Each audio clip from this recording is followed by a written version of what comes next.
at my brother Evan's birthday dinner. My father Richard stood up at the head of our table in that expensive steakhouse downtown, raised his champagne glass, and announced he was buying Evan a brand new auto repair franchise. Everyone clapped. My mother beamed. Then Dad turned to me, and his smile changed into something colder. "Some kids are investments," he said, looking right at me. "Others are just expenses you can't write off." The whole table went silent. Someone coughed. My brother stared at his plate. I felt my face burn hot with shame as everyone pretended they hadn't heard what he just said. But they had.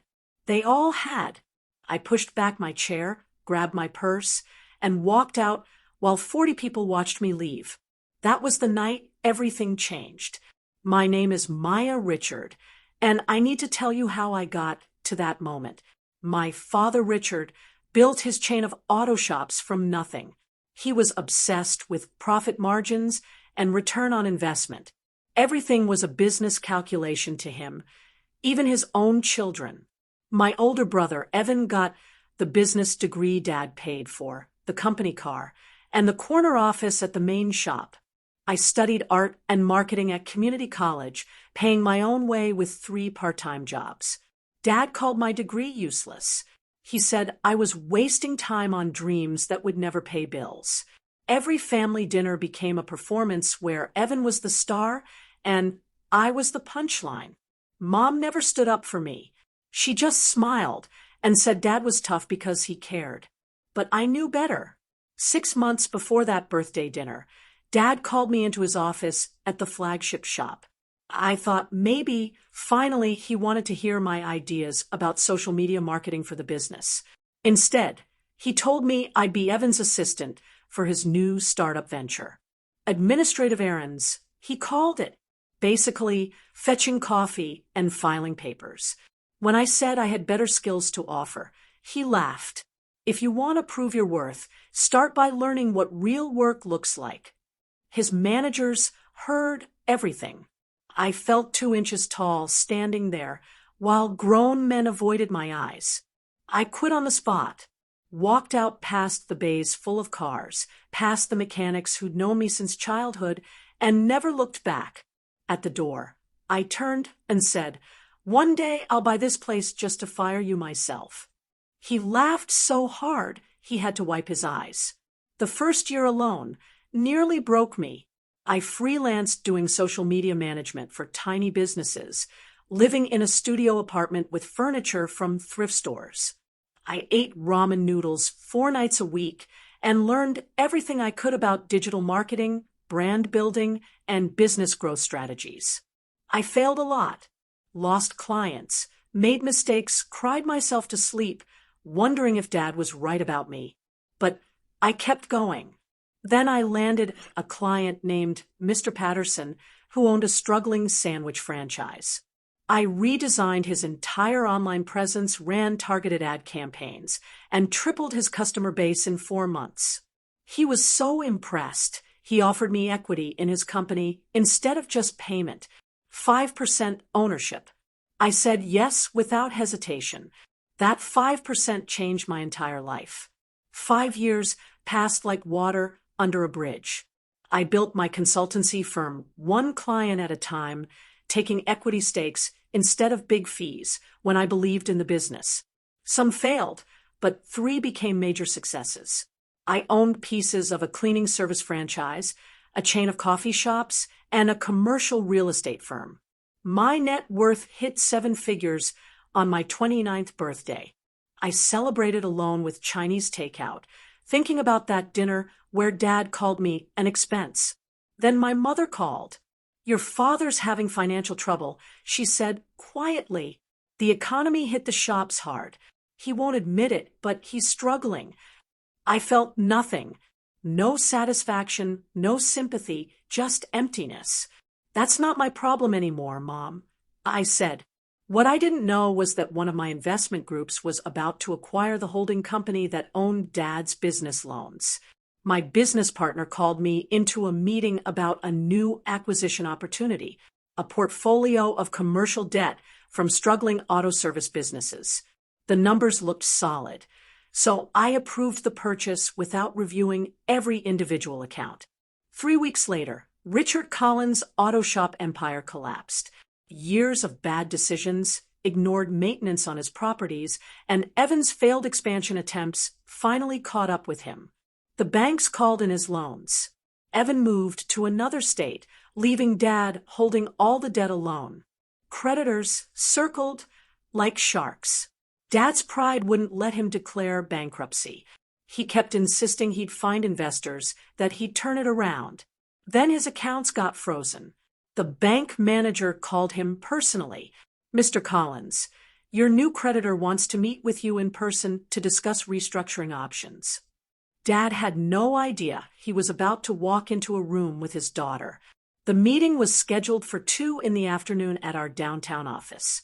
I wore my navy blue suit, the one that made me feel powerful, and waited in the conference room with floor-to-ceiling windows overlooking the city. My assistant showed him in.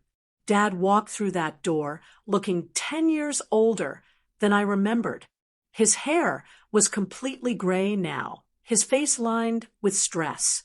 He stopped dead when he saw me sitting at the head of the table. "Maya."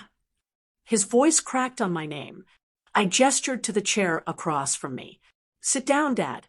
He sat slowly, like his legs wouldn't hold him. I slid the folder across the polished wood. "You said I'd never make a dime worth your time. Turns out I made several million instead. And my investment group just bought the portfolio that includes all your debt, every loan, every property, every asset you pledged as collateral. I own it all now." Dad tried to speak 3 times before words came out. "Maya, sweetheart, there's been a misunderstanding. We're family. Surely we can work something out." I watched him crumble, this man who'd been so tall and terrifying my entire childhood. Now he was just small and desperate, begging his daughter for mercy. "I could bring Evan back," he said. "We could rebuild together, make you a partner. Real family business this time. I promise." I let him talk himself out, watching him negotiate with empty hands. Finally, I spoke. "You called me an expense. You humiliated me in front of everyone who mattered. You made me feel worthless for choosing a different path than the one you wanted." I pulled out the restructuring agreement I'd already prepared. "Consider this repayment for every dinner where I wasn't worth your respect." I slid the papers toward him. His signature would transfer the controlling interest of his company to my holding group. He'd become an employee of his own business. He signed. What choice did he have? Within a month, Richard Collins went from owner to consultant at Collins Auto Service. He took orders from managers half his age. He filed reports to executives who'd never heard his name before. I had the company rebranded, modernized the shops, and installed new leadership that actually understood customer service. The business turned profitable within 6 months. Dad saw my name on the building plaque one morning when he arrived for work. My assistant told me he stood there for 20 minutes just staring at it before walking inside. He never made a scene, never complained publicly. But Mom told me he cried at night sometimes, understanding too late what he'd thrown away. 3 months later, she called again. "He asked about you today. Wanted to know how you were doing." I stood at my office window, looking out at the city I'd conquered, and felt absolutely nothing. The revenge I'd imagined for years tasted like nothing at all. 6 months after I restructured his company, the same bank that had frozen Dad's accounts called him with unexpected news. An anonymous payment had cleared his personal mortgage completely. The house he'd nearly lost was now fully paid off. He knew immediately it was me. Mom said he broke down in the bank parking lot. I didn't do it for forgiveness or reconciliation. I did it because I was done carrying the weight of his cruelty. I wanted to end our story on my terms, not his.